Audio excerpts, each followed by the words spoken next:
Press the bell icon on YouTube and don't miss another update.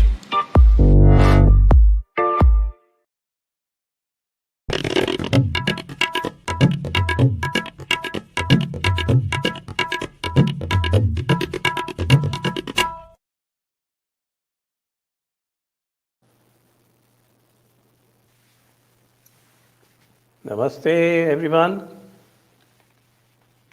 Welcome to this 10 p.m. show tonight. And today I have somebody very special.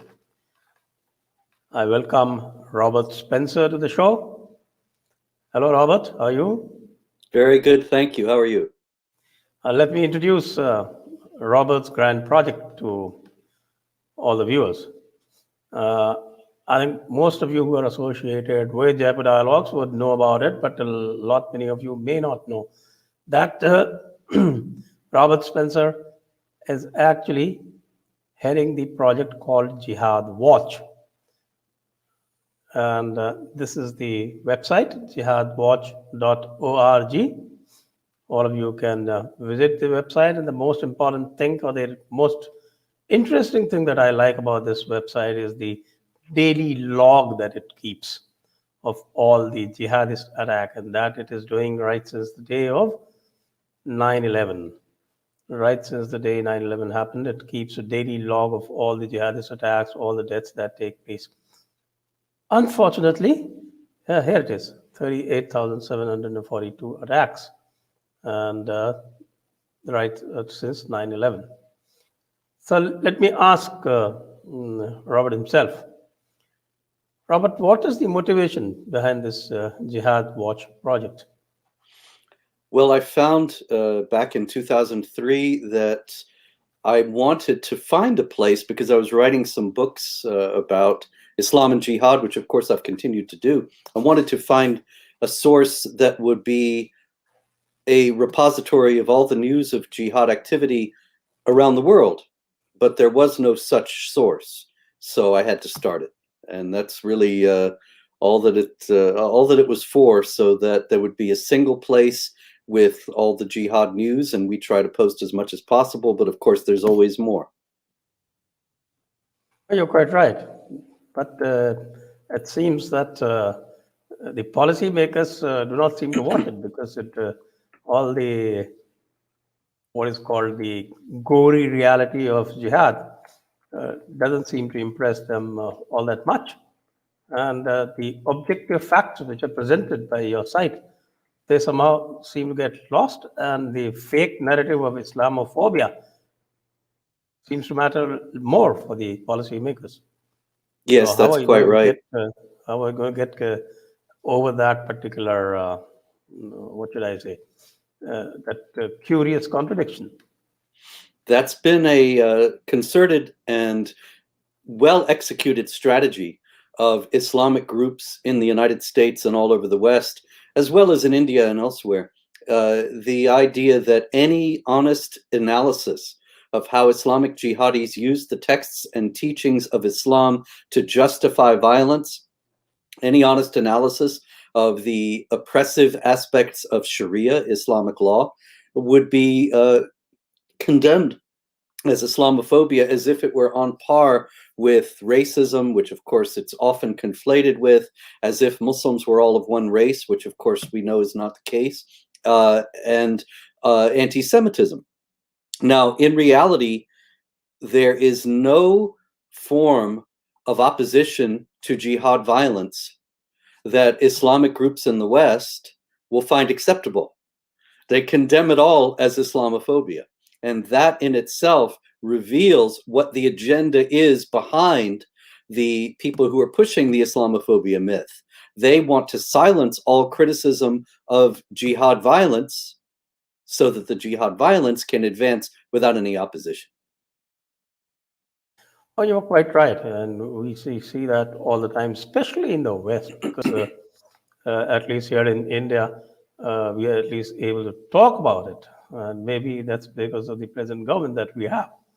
I think 4 or 5 years back, or say 10 years back, there wasn't even much talk about it, even here. Even though India is a direct sufferer of Islamic Jihad, the Indian partition happened on the basis of the Sharia concept of Ummah, or Ummat as we call it here in Urdu.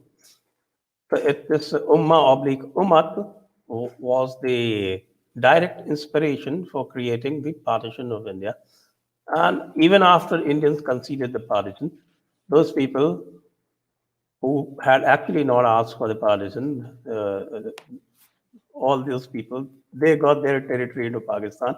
And those people who had actually asked for the partition, who mostly belonged to the provinces that were minority provinces, where Muslims were in minority, all those guys stayed behind.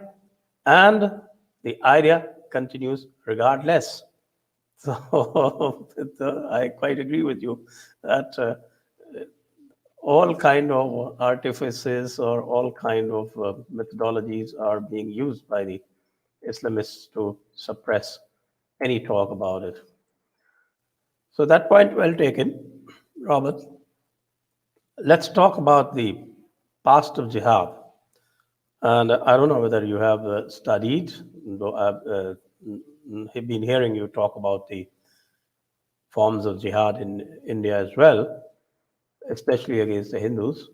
But somebody as eminent as Withdrawn has put the number of jihadist killings in India at about 80 million over the, say, about 500, 550 years of good domination, great domination of the Muslims in India. For the total may have been longer, but most of the major domination was during this 556, 600 years. But somehow, this does not seem to echo in the West at all. No, it doesn't. Most people don't know about it at all, as a matter of fact. And that's why I wrote a book a couple of years back called The History of Jihad, which I have right here because it is the only book in English that I know of, the only book that's available in the United States that I know of, that discusses extensively the history of the jihad against India, as well as the history of jihad against Europe. There are plenty of books one can find about jihad activity against Europe, but never before has a history of jihad dealt with India as well.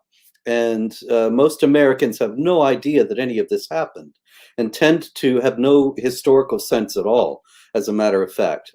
They take the current world map as if this is the way things always are, always have been, or this is the way things should be, without ever considering how exactly this situation came to be.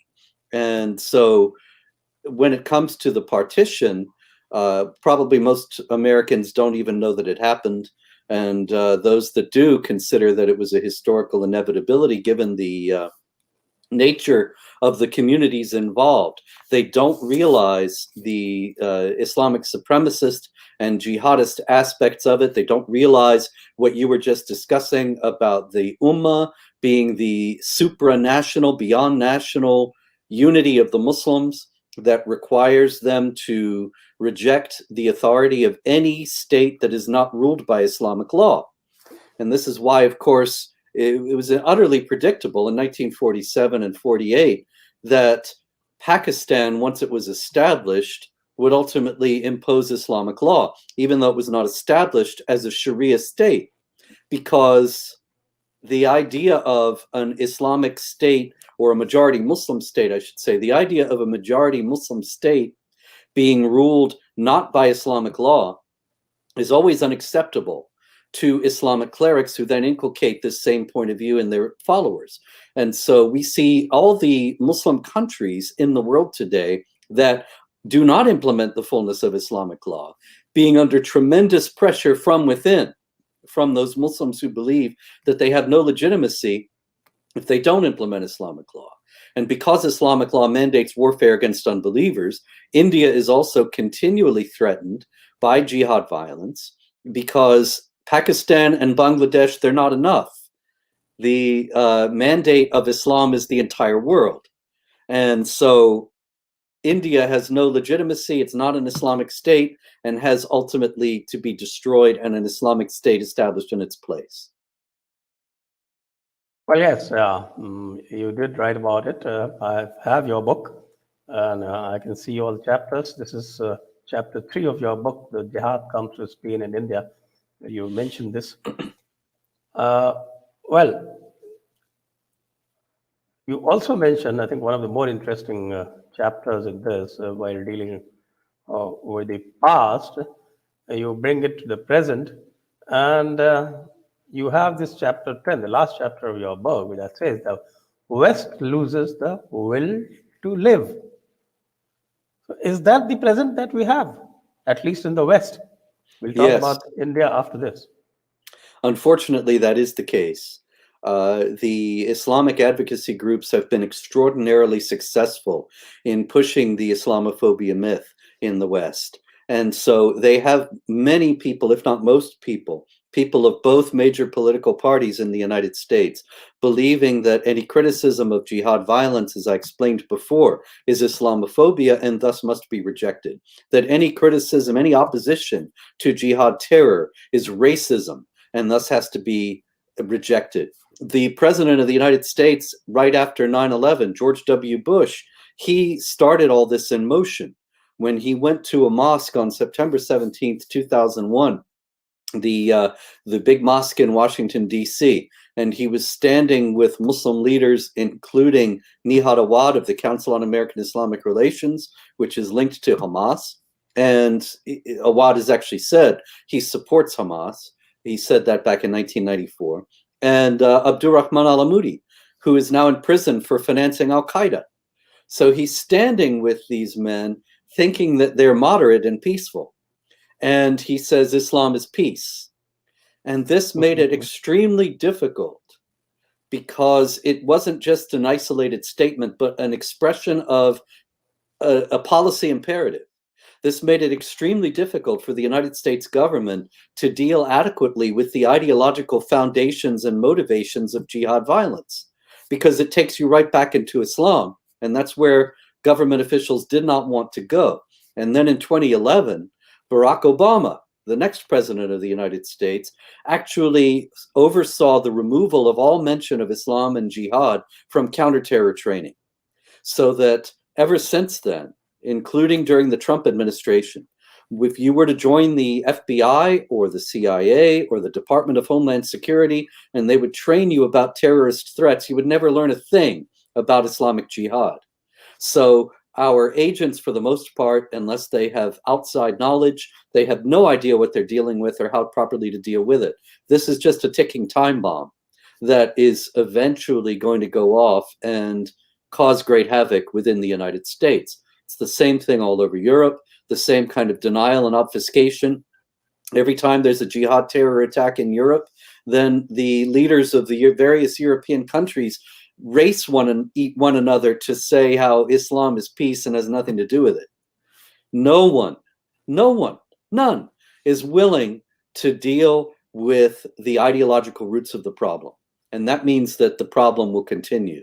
Because if you don't strike it at its roots, if you don't deal with the fact that there is jihad terror preaching and recruitment that is justified by the Quran and the Sunnah, then it's going to continue unimpeded. Yeah, that of course we can evidence that very much. But the problem in the West is actually more acute. Yes. As far as I think, that it's not just the governments that say things like terror has no religion and all the variants of it, but even the civilian population seems to air that sentiment. Yes. I think France is a notable exception, which happened only just now, and only after terrible bloodshed. But otherwise, especially talking about the United States or the United Kingdom, and even a country like Belgium, which is very much in the throes of Islamic Jihad, the public also seems to talk and behave like the politicians. I think Yes. that's even more serious. This is the result of years of propaganda. there has been a concerted effort on the part of the establishment media to do the same thing that the politicians have done, to insist that Islam is a religion of peace and has nothing whatsoever to do with terrorism, as Hillary Clinton put it. And so you have, after every jihad terror attack in Europe and in the United States as well, you have stories about how this has nothing to do with Islam, how Muslims in the local mosque, wherever the terror attack took place, are afraid of a backlash by ignorant racists and are asking for extra police protection so that they become the victims of the attack, not the real victims. And it is constantly repeated and has been repeated hundreds, if not thousands of times since 9/11. And I've covered many of these instances, as many as I possibly have been able to over the years at Jihad Watch. It's constantly repeated after every jihad terror attack that the worst thing one can do is think that this has anything to do with Islam. And it is constantly repeated that Muslims as a community in the West are threatened, are subjected to discrimination and harassment on a large scale, which is not true and is not borne out by hate crime statistics from the United States government and other sources. These things are fictional, but they're very powerful and constantly repeated, so that most ordinary citizens, most people who are in any position of influence, people who have speakers about current events and so on, they would never come near this issue, or they would never only come near it in terms of having a Muslim speaker come tell them how Islam is peaceful. They would never deal with it adequately or responsibly or accurately. They've been conditioned to fear doing so because it would make them out to be racist. And this has had serious consequences. There was an army major, Nidal Malik Hassan, who in 2009 murdered 13 Americans at the Fort Hood Army Base in Texas. And he was an Islamic jihadi. He had made that abundantly clear to his co-workers, such that several of them had expressed concern about him to their superiors. And the superiors, instead of investigating him, much less disciplining him, they promoted him and said that the other army personnel could learn about Islam from him. And this was because they were afraid of being called Islamophobic if they investigated him. It's the same thing in Britain with the rape gangs that are another form of what we see in India called the love jihad. And the rape gangs went on for decades, literally decades, victimizing thousands of non-Muslim girls, British girls, as well as Sikhs and others. And the British authorities did nothing because they knew already. They had been conditioned by the media and by the governing authorities to talk about this would be racist, to investigate it would be Islamophobic. We have to just let it happen. Oh, yes, you're quite right. We do see winds of change in India, for instance, that even though the politicians, as usual, they remain politically correct somewhat. We have notable exceptions. A lot of politicians who openly talk about it. There have been laws enacted against love jihad. Of course, our judiciary still remains conditioned to the old trope. So sometimes we get resistance over there. But as far as the civil society is concerned, or the civil life is concerned, people openly talk about it. The Indian language newspapers, they openly talk about it. The English language newspapers, of course, they seem to take most of their cue from the West, but very fortunately, their readership is only about 1 or 2% of the total readership that we have in India. Even the channels, of course, as far as the news channels are concerned, even their presence is very limited. So at least we have this situation here that there is a counter narrative. People like me, a lot of other people, we may be still small voices, small voice, but we have a pretty big impact and we are able to talk about it. In the West, it seems somebody like me is completely suppressed. He doesn't even get a platform.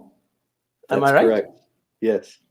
I had some very good friends who were Hindus from India, of course, who lived in New York, and they, when in the days when we were holding rallies and various conferences and so on, they would always be there, and they were very active on their own. But they got very little publicity because here again, they didn't fit the media narrative. The media narrative is that Muslims are victims.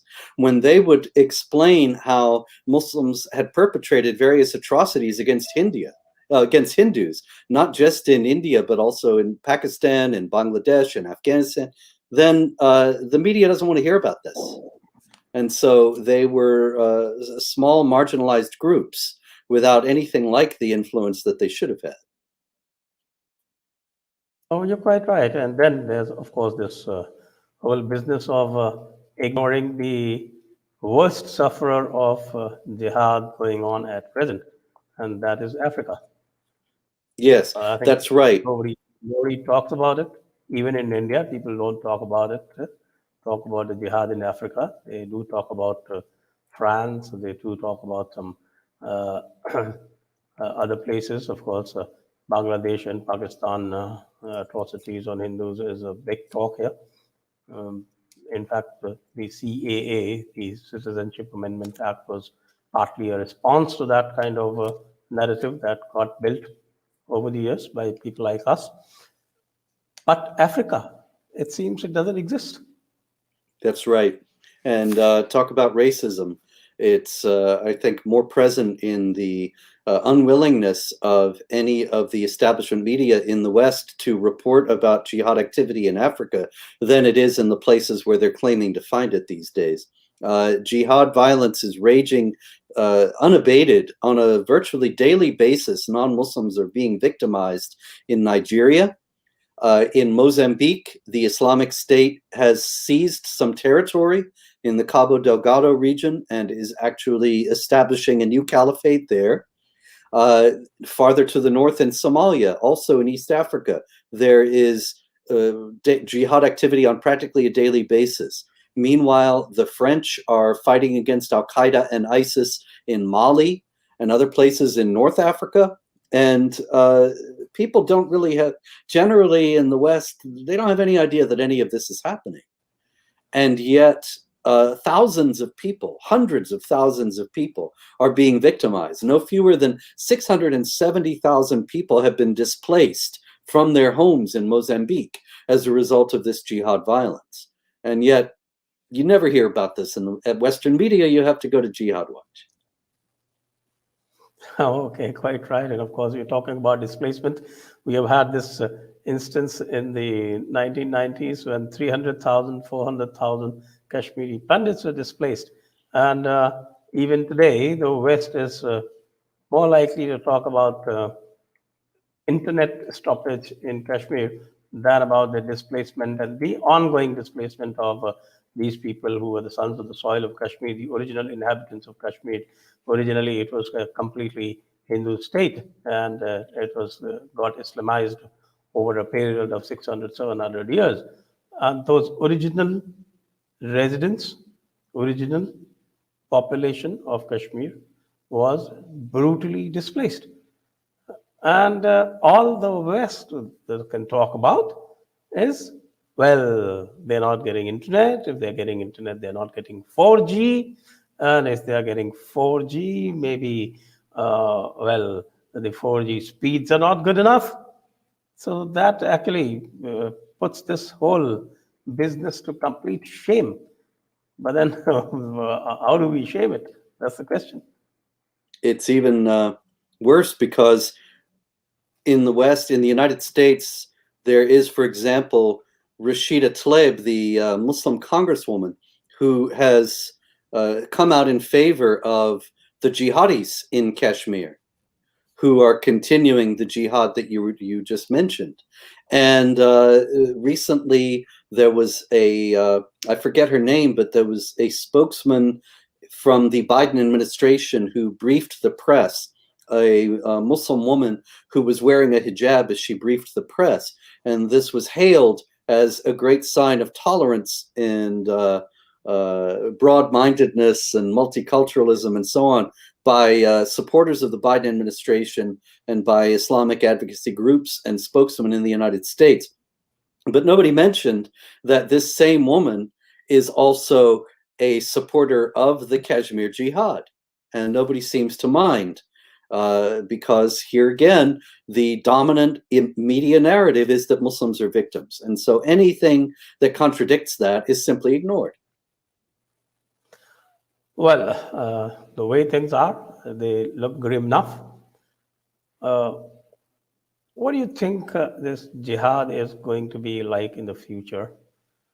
Is it going to take more lives? Is it going to take more territory? Or is it actually that Sharia law proposition that the Islam has to rule the entire world?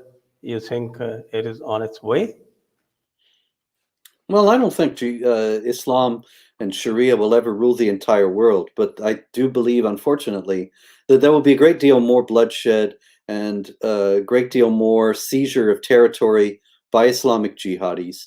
You ask what the jihad is going to be like in the future, the best answer is the way it has been in the past.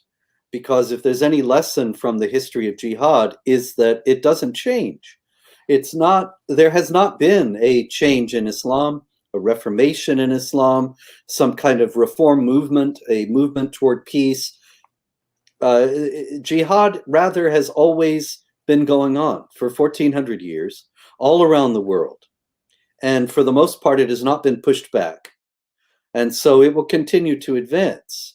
However, there are some differences nowadays, and one of them is the existence of social media and rapid, easy communications. I mean, the fact that we're having this conversation at such an immense distance is extraordinary in itself. And it is also an indication of how deeply Islam is threatened today, because a Muslim can go on a computer and see challenges to Islam. Whereas if you were in Dar es Salaam or Karachi or Riyadh for centuries, you would never meet anybody but Muslims. You would never hear anything about except how Islam was wonderful, and your faith would never be challenged. And nowadays, it's being challenged all over. Now, of course, there is the death penalty for apostasy, and Sheikh Yusuf al-Qaradawi, the most prominent Muslim cleric in the world today, he said a few years back that if it were not for the apostasy law, there would be no Islam today. And so it's certainly true that many people will not leave Islam because, of course, they don't want to live under a death threat for the rest of their lives. And who would? At the same time, there are hundreds of thousands of Muslims already who've left Islam who have not announced this, but are living quietly and under the radar as non-Muslims in Muslim countries. And so Islam is not nearly as strong as it appears to be. And this may be hope for the future. Okay, that's a very good point that you made, that there is a very big movement to go out of Islam. Of course, Islam is still able to enforce its rights in the sense that it has that live threat hanging over the other people, a live threat of punishment for apostasy. But otherwise, in more liberal countries, we should have more evidence of this, where they are not in a position to enforce their right. Like, let's take the example of France.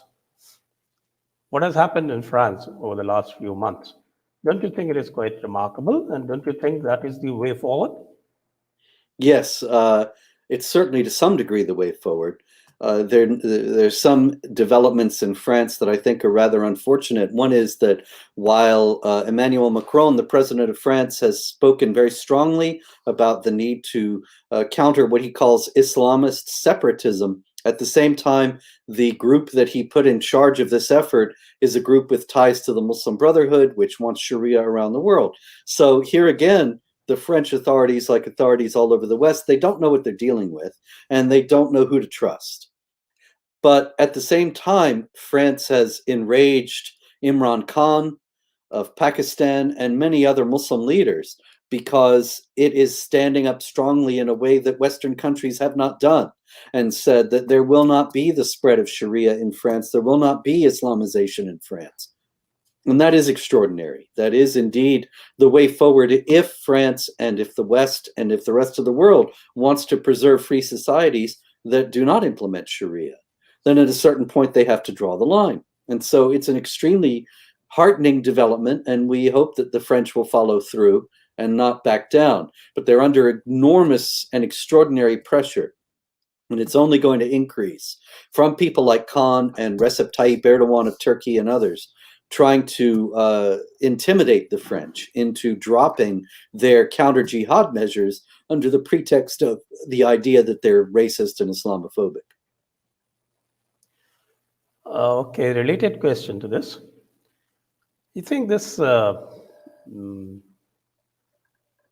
phobia of Islamophobia, let's put it this way, that the Western leaders are so scared of being accused of being Islamophobic that there is no real encouragement to actually study Islam.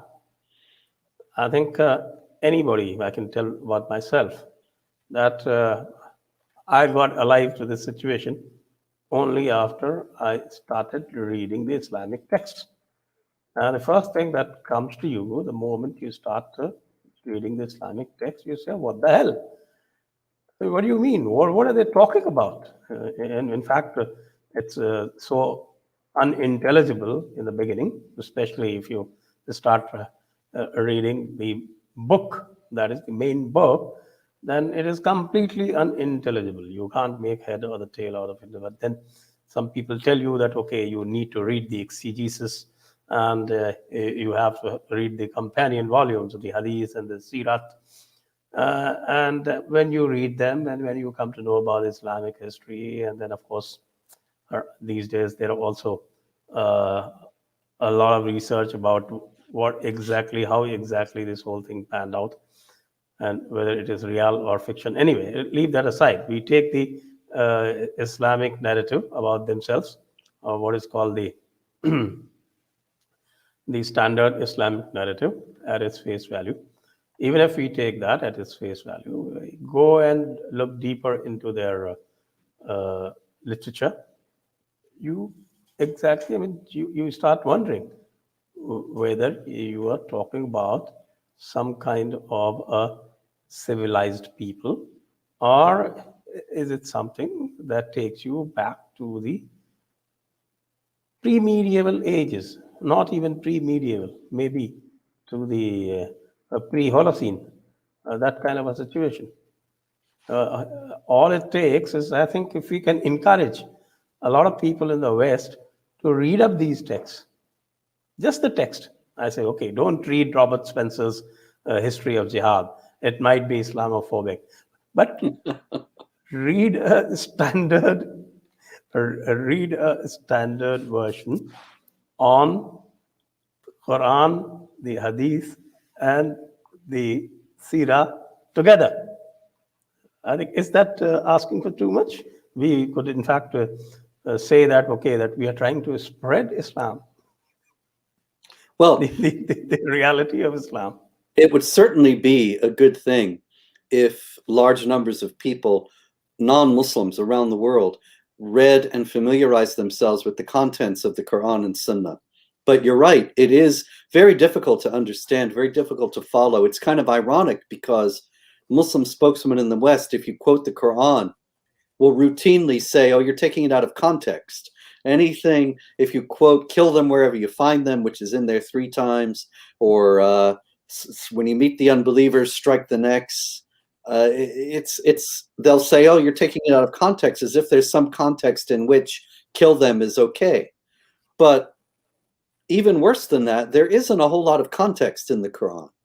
The context all comes, as you noted, from the Hadith literature, the Sirah literature, the tafsirs, the commentaries on the Quran that explain the asbab an-nuzul, the circumstances of the revelation.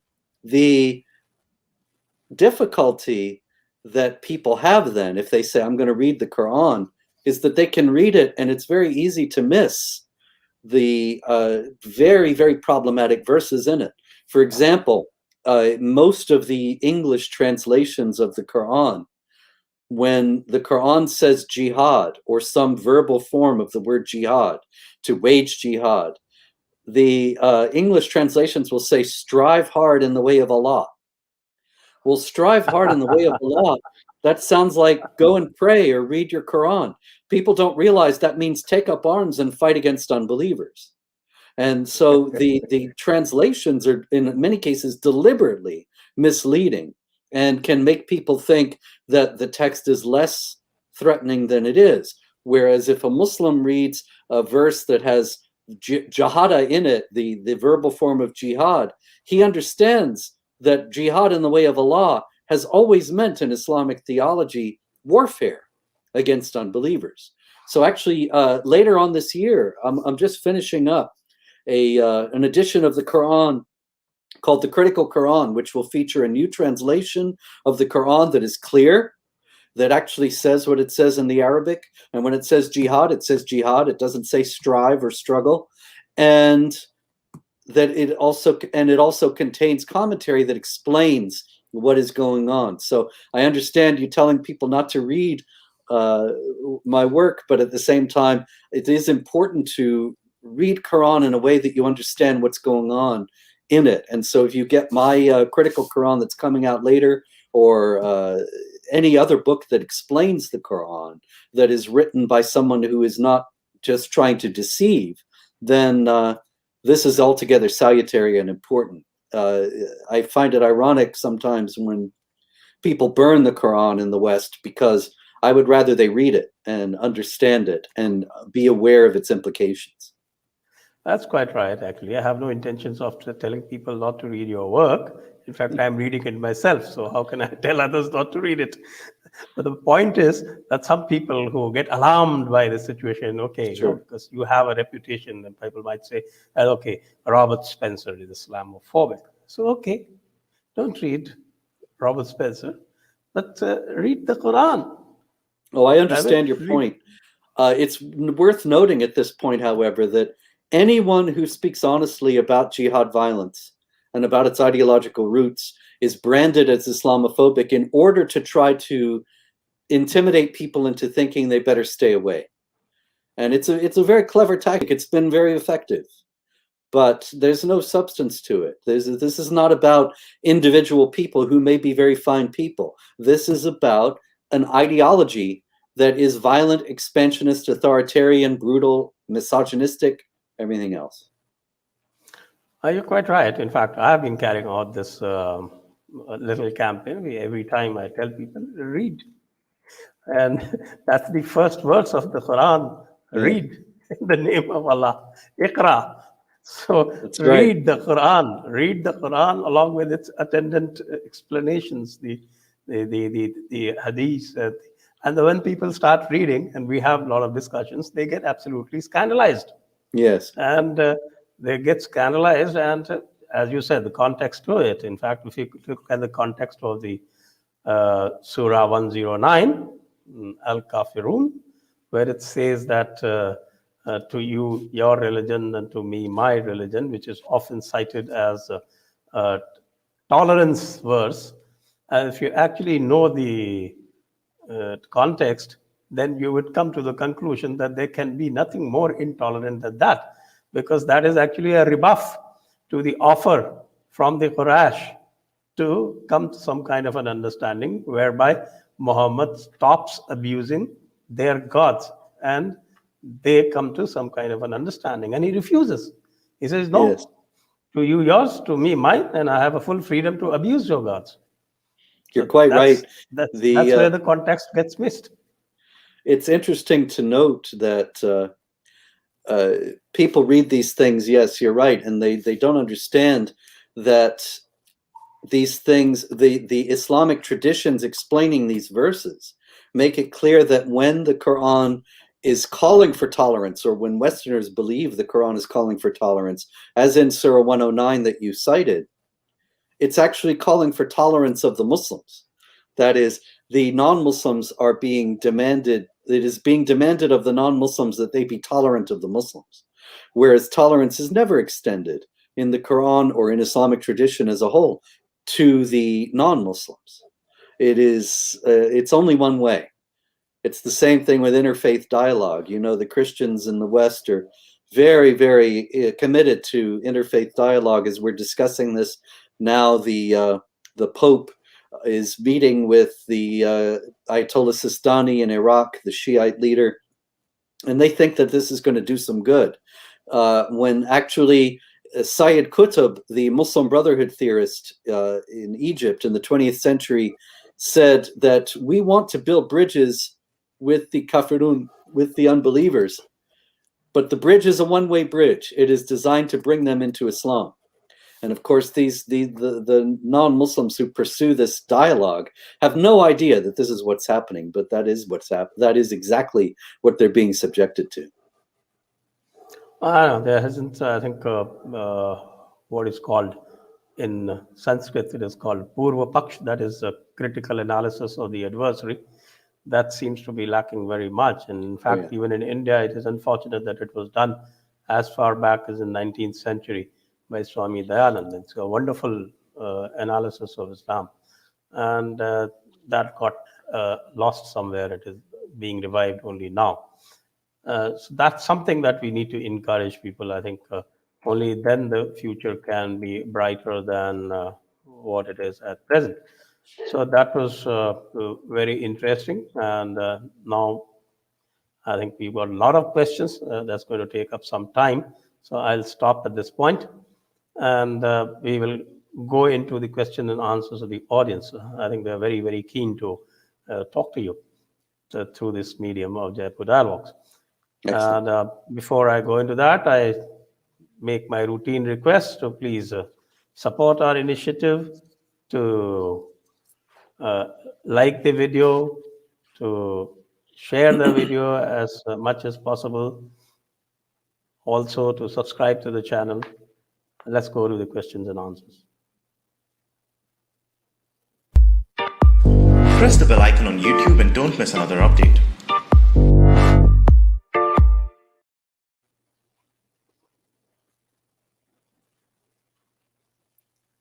Thank you, Sandeep.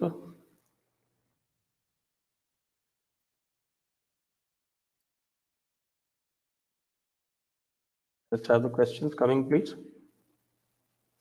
Okay, Vivek is asking, how can the civil society of the West, think tanks, media, research agencies, build partnership with Indian counterparts to control the threat? This is very important. It has to be done, but it can only be done and will only be done if the think tanks, media, and research agencies begin to realize that there is a jihad threat and that India faces the same threat and that therefore they should work together. There was some movement toward this during the Trump administration when Trump met with Modi, and it seemed as if a counter-jihad alliance was on the horizon. But now, of course, we're taking a big step back to the time of the Obama administration, and now we're in the third term of Barack Obama. Barack Obama admits there's no jihad and understands that Islam is a religion of peace. So he has no interest in allying with India against the jihad or with anyone else against the jihad. So it should happen, but it will not, at least in the next 4 years. Okay, quite right. I mean, you put it very succinctly. You said that this is the third Obama administration. Yes. And the third Obama administration goes by that motto, terror has no religion. Yes. As if it comes from nowhere.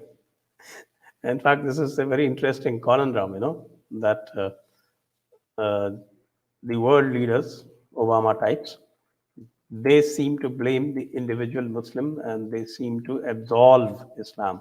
Whereas the fact is exactly the other way around. Yes. Rishi, as per Hadith, Allah denied Muhammad permission to pray for his mother and uncle simply because they were non-Muslims. If the hate is so deep-seated, can there ever be meaningful reconciliation between Muslim and non-Muslim? There can only be meaningful reconciliation between Muslim and non-Muslim if the Muslim is either ignorant of or rejecting teachings of the kind that you mention. Not if he is pious, devout, and believing in the Quran in its entirety and is familiar with its contents. For example, once again, the Pope is with Sistani in Iraq today, and they met together and they talked about Abraham, common Abrahamic religions, you know, all that nonsense. And Abraham in the Quran says to his family, there will be enmity and hatred between us and you forever until you worship Allah. And the Quran specifies, this is chapter 60, verse 4, that in that Abraham is to be imitated. He's a model for imitation. So if they're invoking Abraham as if that means some kind of brotherhood, and the Muslims go home and read in the Quran that they should hate the non-Muslims because of Abraham, because Abraham said to do it. The situation couldn't be more absurd. And that coming from the top religious leaders is even more ironic. Yes. Next question. Deep Singh, Robert, what should be the next steps for India? Well, there should be, in the first place, a complete rejection of this Islamophobia mythology and this idea of Muslim victimhood. I see it to some degree, and I believe it's growing, but there's still a tremendous amount of appeasement and fear and accommodation on the part of Indian non-Muslim leaders. And so that's, of course, the same problem in the West and around the world. The only way forward for all of us is that we understand that these claims of victimhood on the part of Islamic leaders are manipulative and designed to curry sympathy such that will deflect attention away from jihad activity. The quintessential example of this is Israel and the Palestinians. And the Palestinians have an entire propaganda factory manufacturing atrocities, launching attacks from civilian areas so that if the Israelis respond, they can say, look, they destroyed a school, they killed children, they hit a playground, something like that. But they provoke this on purpose. And so this needs to be pointed out again and again and again. The same thing happens, the same kind of manufacturing of atrocities in India and elsewhere. And so it needs to be resolutely stated. I was very heartened to see that this is beginning with the love jihad law, that first they're even admitting that there is a phenomenon known as the love jihad of Muslims taking non-Muslim women in order to increase the Muslim community and decrease the non-Muslim community. In the United Kingdom, in Britain, there's a variation of this going on with these rape gangs, largely made up of Pakistani Muslims. And the denial about the nature of the activity is near universal. So it's an encouraging sign that India is being more realistic in that regard. Quite right. Next one. Please do more shows in the future. Okay, sure. Next. Manoj Lamba. Thank you for your contribution, Manoj. Manmohan, I want Robert Spencer to let Indian audience know how NYPD Muslim surveillance program was withdrawn. Sure. The New York Police Department had a program about 10 years ago of surveillance in Muslim communities. And this was obviously due to the fact that there was jihad activity in Muslim communities. And several jihad plots were discovered and foiled as a result of this program. Everything was going along. As a matter of fact, there had been several legal challenges to the program during the tenure of Mayor Michael Bloomberg. And Bloomberg defended the program, and it was found to be constitutional in court because it wasn't presuming anybody guilty who was innocent. It wasn't victimizing or inconveniencing anyone. It was just surveillance. And the surveillance was due to a reasonable cause and had borne fruit. So Mayor Bill de Blasio ran for mayor, Bill de Blasio, and he wanted Muslim support. He promised that he would dismantle this program because the Muslim leaders in New York most notoriously Linda Sarsour, who is very prominent in the so-called feminist movement in the United States. She claimed that it was Islamophobic, that it was racist, that it was bigoted to pretend that the Muslim community was any greater terror threat than any other community, which is absurd, of course. Obviously, there are Islamic jihad terror attacks. There aren't jihad terror attacks from Hindus or any kind of terror attack. There aren't terror attacks from other non-Muslim communities in New York or anywhere else. So it was perfectly reasonable for there to be this surveillance program in New York City, but immediately after de Blasio became mayor, he dismantled it. And this was at the demand of Muslim leaders in New York and around the country. Very unfortunate. And they didn't seem to have learned from even 9/11, it seems. Mitul Panchal, is it not true that US government itself is responsible of Pak and Saudi sympathizers in media and academia of US to get geopolitical upper hand?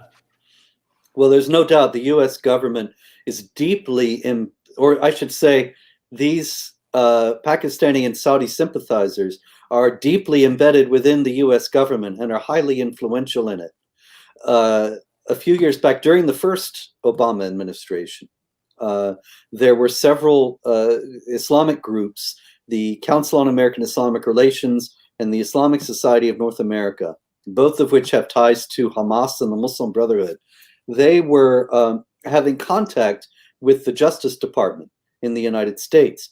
And my colleague Pamela Geller and I did a Freedom of Information Act request where you can receive government documents that are not classified, and asked for all records of contacts between Justice Department officials and the Council on American Islamic Relations and Islamic Society of North America. And we received a box with a stack of documents this high, and that showed that there was daily and friendly contact between these groups and American Justice Department officials. And that has only increased over the years since then. They have tremendous influence. They receive taxpayer funds. They advise government officials. And it's because of these officials that they do this. If the officials stood up and said, we're not going to receive any help and we're not going to give any help to groups tied to the Muslim Brotherhood, then they would have no influence at all. But Ted Cruz, the senator from Texas, has tried to introduce a bill that would proclaim the Muslim Brotherhood a terrorist group, which would be a huge blow to the Muslim Brotherhood-linked organizations in the United States. But the Brotherhood operatives are so deeply embedded already that it never gets anywhere. Okay, Puneet Sahai, after all, how can a jihadist ideology be killed by weapons? What is the preparation of the West at ideological level to fight this ideology? There's no preparation of the West at the ideological level to fight this ideology. All they do is pretend it isn't there. As a matter of fact, I was working on Jihad Watch just today before this interview began, and I put up a story, it actually will be up tomorrow, about Dominic Raab, the foreign minister, the foreign secretary in the United Kingdom. And Dominic Raab said that there was great recruitment by the Islamic State, ISIS, on the internet, and that they were working hard with great vigor, he said, to counter the lies of ISIS. And I thought this was appalling, because I know that Dominic Raab, being a member of the British government, he thinks Islam is a religion of peace. He thinks ISIS has nothing to do with Islam. And when his operatives go onto the internet to try to counter ISIS recruitment, all they'll do is say, you're going against the peaceful, tolerant teachings of your religion. And any Muslim knows that isn't the case. So they won't manage to counter anything. They're only going to look like fools. And this is the state of British intelligence today. And it's the same all over the West. Right. Next. Abhinav, what according to you the country should do to counter Islamic jihad? Is banning Islamic theology in all forms a possible solution? Well, I don't know about the law in India, but I do know that in the United States, there is the freedom of speech and the freedom of religion. Now, I don't believe that either one was intended to be a license to commit other crimes. In other words, it's ridiculous that people say, well, we can't counter jihad terror activity because it's part of their religion, or we can't counter Sharia oppression, more precisely, because it's part of their religion. And this is happening in the United States.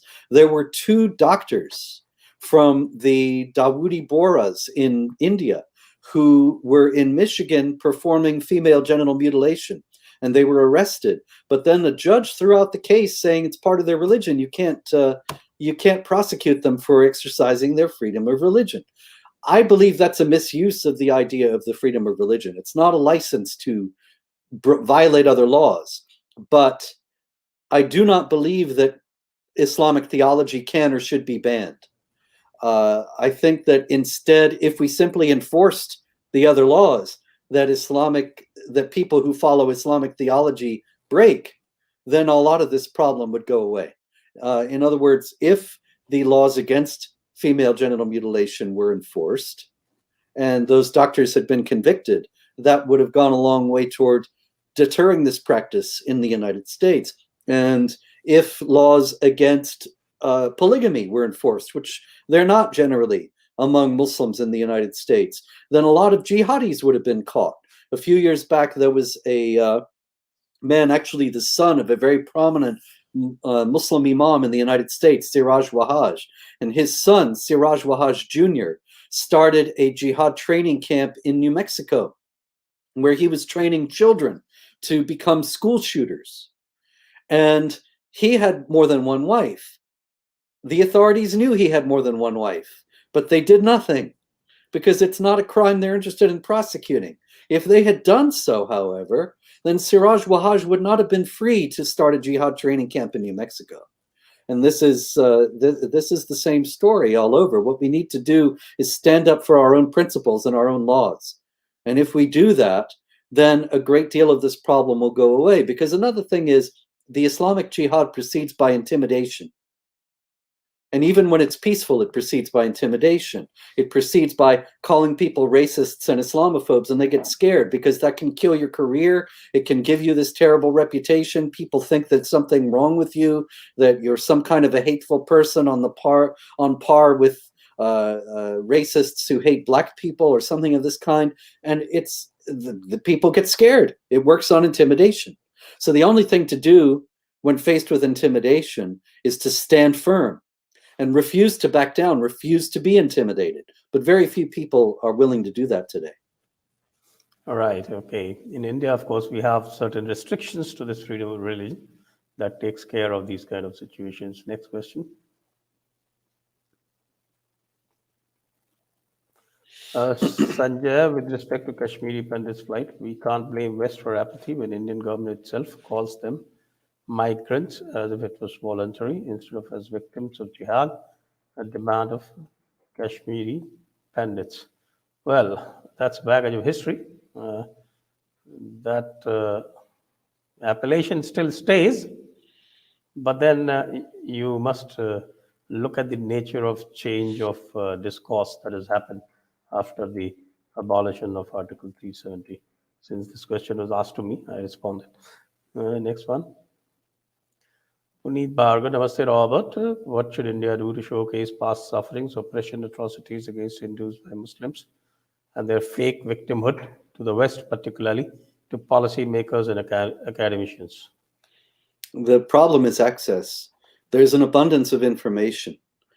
You know, of course, the works of Sitaram Goel, of K.S. Lal, of so many others of Conrad Elst, so many others who have showcased the full extent, the magnitude of the jihad against India.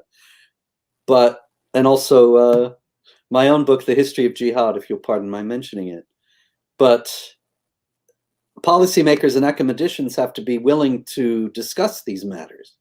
And that's the key difficulty today, that all too often they're content with these comforting falsehoods and fictions that prevail in the West and all too often elsewhere in the world. And they prefer not to be troubled by the facts.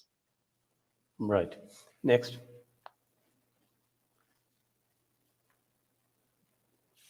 Harshil Vaidya, as we know, Muslims are nearly never ready to listen to the counter narrative against Islam.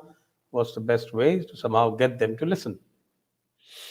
Getting Muslims to listen? Well, if you have a lot of patience and a lot of time, I've heard people say that it takes an enormous amount of repetition, but it's a very dangerous proposition.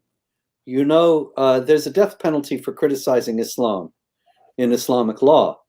And so you have to understand who you're dealing with. And even if you think you know a person, you might not.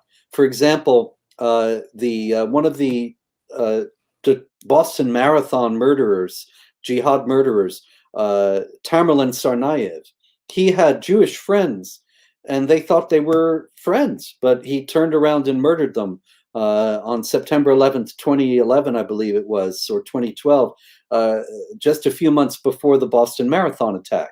It was only discovered after the Boston Marathon attack that he was the murderer, but they were his friends.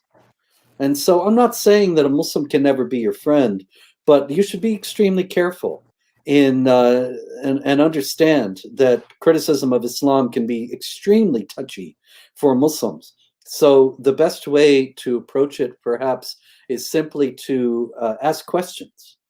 And so you're not making any declarative statements at all, but ask questions about, very specific questions about passages in the Quran and what they mean.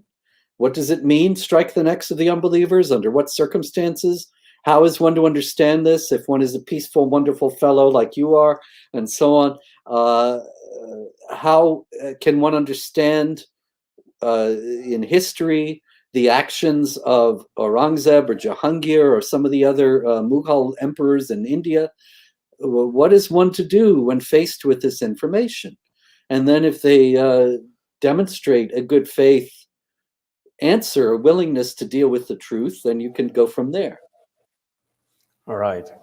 Okay, we've got a lot of questions, so I'll try and go a little faster now. Next one. Harshal again. This has happened. This is done. Next one. Mithul, shouldn't US media and government be denounced as world leader in cultural aspects as they don't have any cultural foundations? Yes. I totally agree.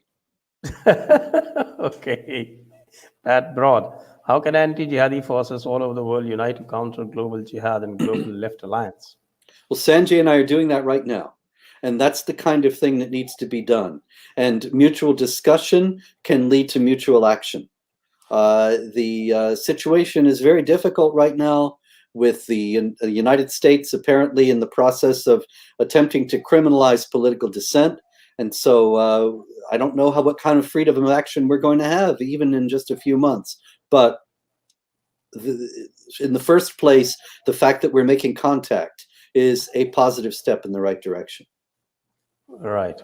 Pradeep Singh, Dixit and Robert, what's the difference between freedom of speech in America and India?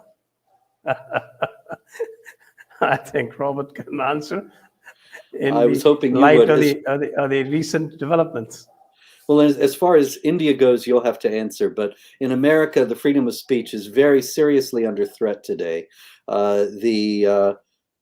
It's been a very well planned effort. If you search for my name on Google, the first thing that will come up is the Southern Poverty Law Center, which is supposedly a group that tracks hate groups, and they call me an extremist. Now, extremist is, in the parlance of the US government and media, the same thing as a terrorist. So even though I have never called for or approved or advocated any kind of violence and only want the laws of the country enforced, I am labeled an extremist. Other people who oppose jihad violence are labeled extremists. And that's just a prelude to silencing us altogether. Now, the US government is saying that right-wing extremists are a much bigger threat than Islamic jihadis.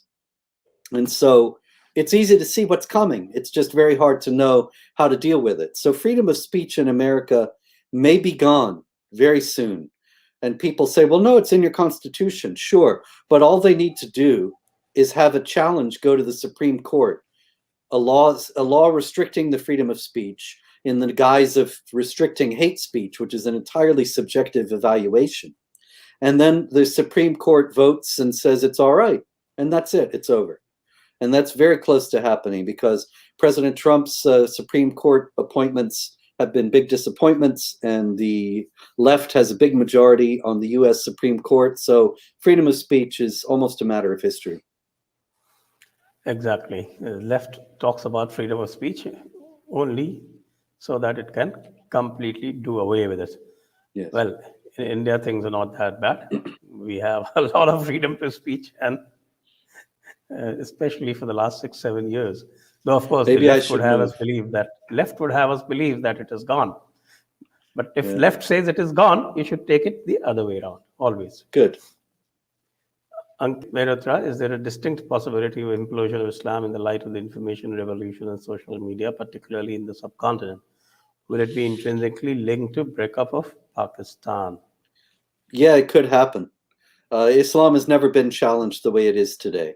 As I noted before, it's never been easier for a Muslim to go online and find convincing, clearly argued refutations of aspects of his faith. This has never been possible in history, and the implications have not yet fully been realized. So we'll see. It might be that this threat that so threatens the free world today could evanesce, implode of its own accord in the near future. It's possible. Okay, next one. Is Islam really growing in numbers due to more people converting into the faith as they claim, or is it a myth and the reality lies in the fact that it is due to polygamy that numbers are on an upsurge? The West is suffering from a tremendous spiritual vacuum, and so there are people who are converting to Islam in the West, but still not many. For the most part, it's because of polygamy. Yeah, but there are also a lot of Muslims turning apostates. Yes, that's right. Vijayendra, do you think we should mention Hadith Quran references against each jihadi act to create awareness that this is not an isolated radical act, but a way to heaven? Example, Hadith against women, Kafir references against each news item. Yes, I do this at Jihad Watch. When I post news items about jihad activity, like the rape gangs in Britain, or jihad violence, or violence against unbelievers in general, I quote the Quran and Hadith and show how this is all justified within Islam. And there needs to be, I think, efforts of that kind all over the world, so that people realize these are not just Muslims behaving badly, as there are people of all faiths who behave badly, but Muslims behaving badly in accord with core teachings of their religion. Right. Jay Templeton, also Robert Spencer, and Sanjay Dixit, very glad to see you together. Thank you very much. Utkarsh, I think time has arrived to build a global framework for coalition of right to face Islamism and other common threats more proactively. Your views? I'm all for it. Let's get started. Poonam, do U.S. courts permit killings, or killings like those of Nikita Tomar and Kamlesh Tiwari as a part of their religion? No, so far it hasn't gotten that bad. I noted the female genital mutilation case before, where the judge threw it out on the basis of freedom of religion. But so far, nobody has murdered a so-called blasphemer and been acquitted on the basis of freedom of religion. Although if the left follows its logic out to its fullest extent, then that's coming. Anirudh, thank you. Thank you, Anirudh. Jay Templeton, Sanjay Dixit, please share with Robert Spencer why people sending questions with odd amount. Well, it's their sweet will, freedom of speech. Next. Humans and aliens, I think this dangerous cult will take over West due to void created by the leftist, feminists, and broken families. What is your opinion? Very possible, but it hasn't happened yet, and there's always hope. I was born in the state of South Carolina in the southern United States, and the state motto is Dum Spiro Spero, which is Latin, while I breathe, I hope.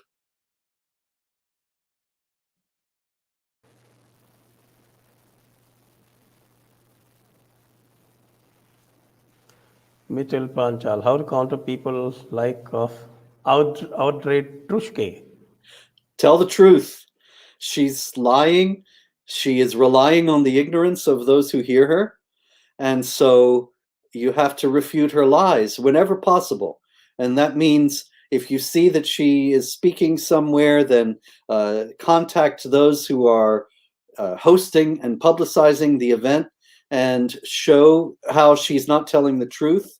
Get facts about Aurangzeb and others that she obfuscates and lies about, and make sure that they're disseminated as widely as possible. I'm not saying to get her canceled. I don't believe in the cancellation business, but get her countered. Invite her to debate. She'll refuse. I'd be happy to debate her myself, but there's no way that she would agree to do that. And I know. She blocks everyone. Yeah, exactly. And this is what the left does. They just shut down dissent. They won't deal with you on the realm of ideas because they know that they're not telling the truth. They're aware of this. So whenever she speaks, there should be people speaking, countering, writing, hold an event right after her event, if you can do that. Don't ever let her go unchallenged. Right. Okay. Krishna Sundar, Gandhi acted like a zimmi in the partition of India. Muslim politics come from his idealistic pacifism. Why do you think Hindus don't want to talk about political Islam and struggle to make Gandhi's pacifism work?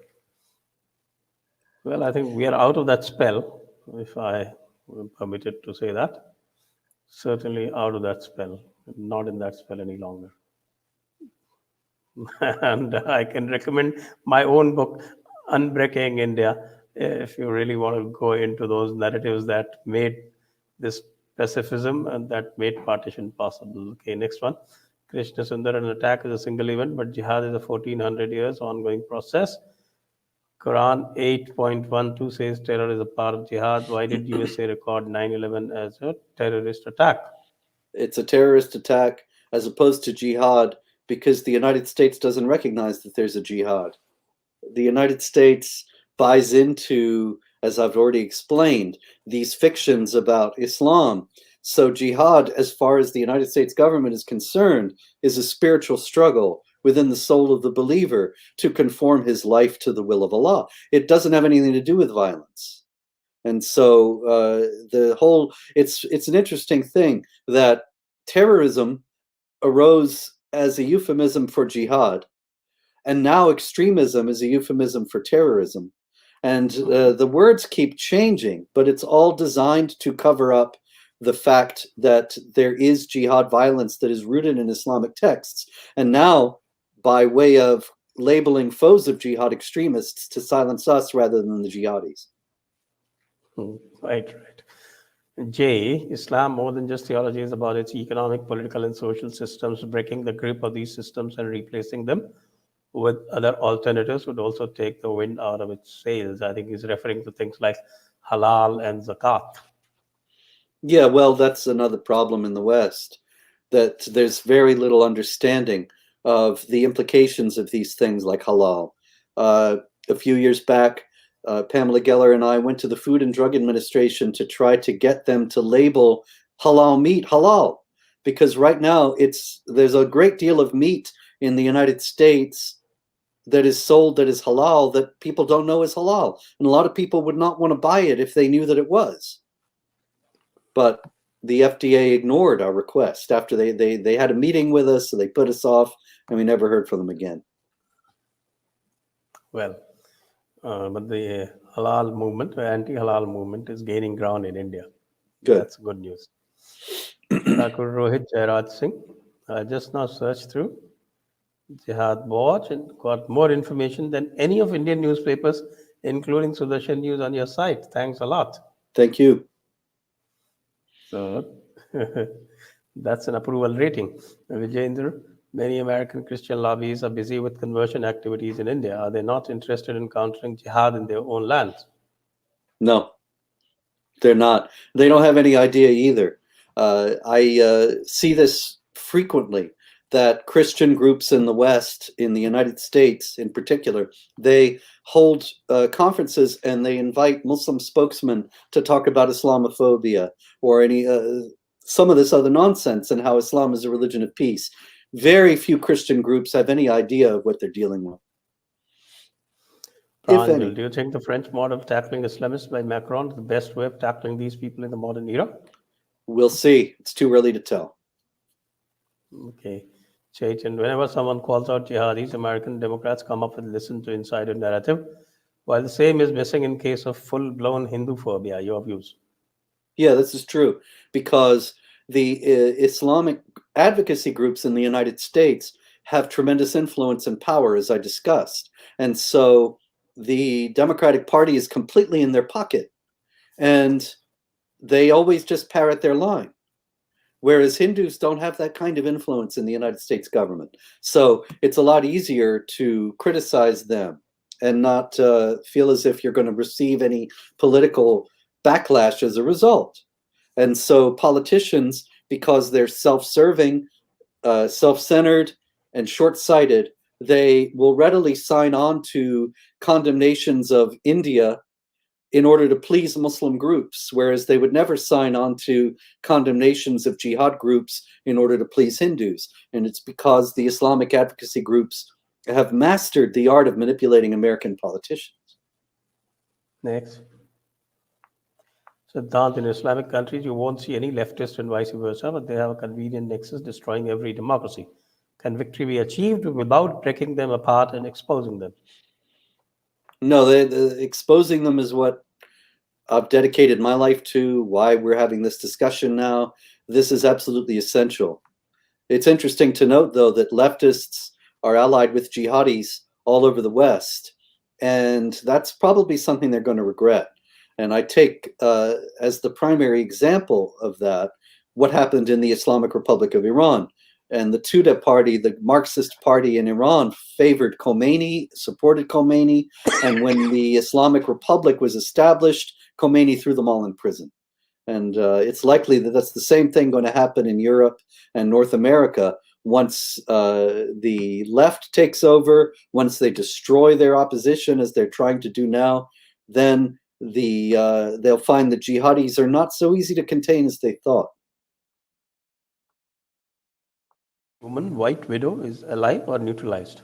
I don't know. I hope she doesn't show up here. Okay. Devra, do you foresee Islam finish after a few decades with the exponential growth of apostates in Islamic community due to social media, both in West and Iran?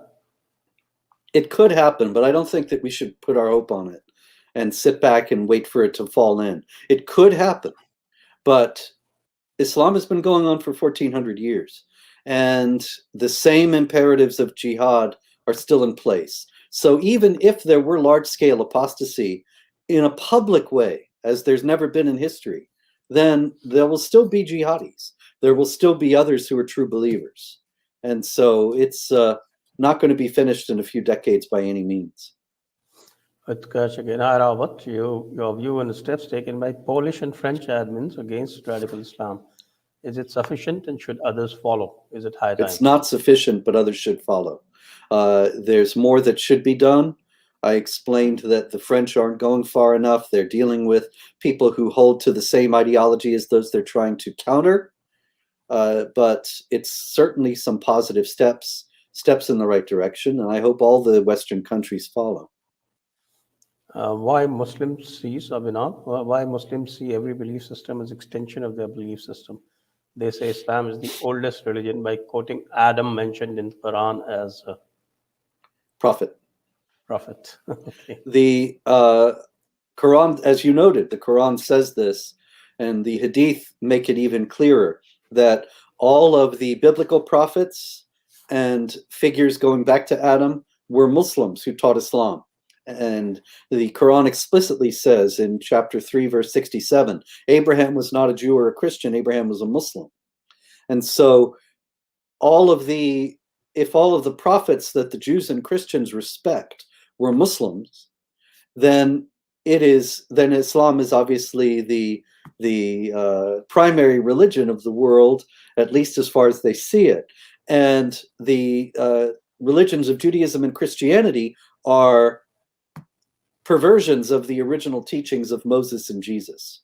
This is absurd and has no historical basis, but it's essentially the teaching of the Quran and the Sunnah.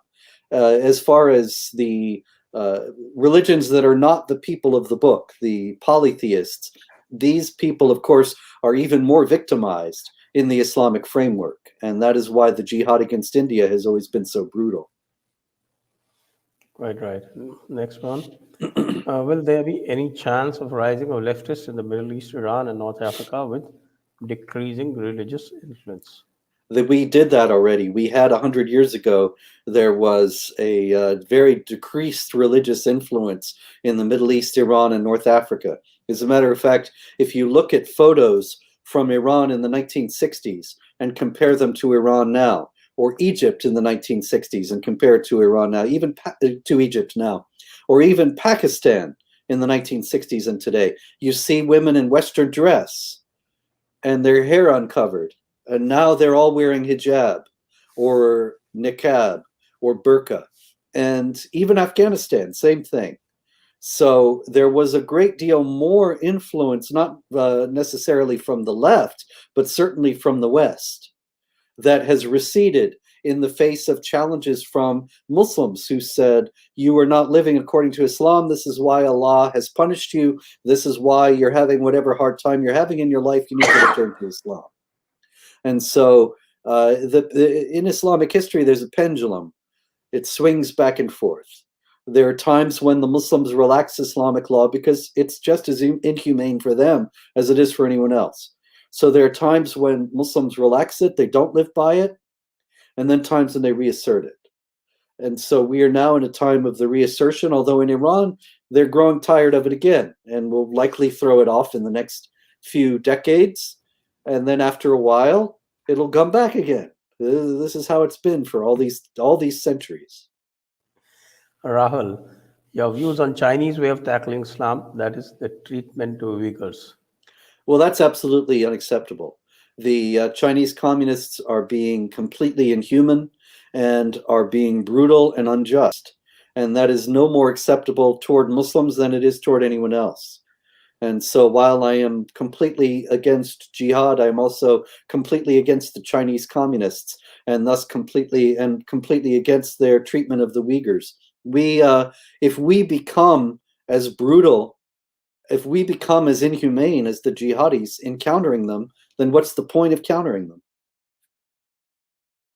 Okay, so that brings us to the end of the episode. We're only about 10 minutes over time in spite of a flood of questions. So thank you very much, Robert. And thank you all viewers. We have had a wonderful time talking about this very, very deeply ingrained problems. And we hope that we are able to influence a lot more people to think rationally about this whole real problem that threatens the world and be able to counter it. Thank you, Robert. Thank you. From here. Bye-bye. Bye. Press the bell icon on YouTube and don't miss another update.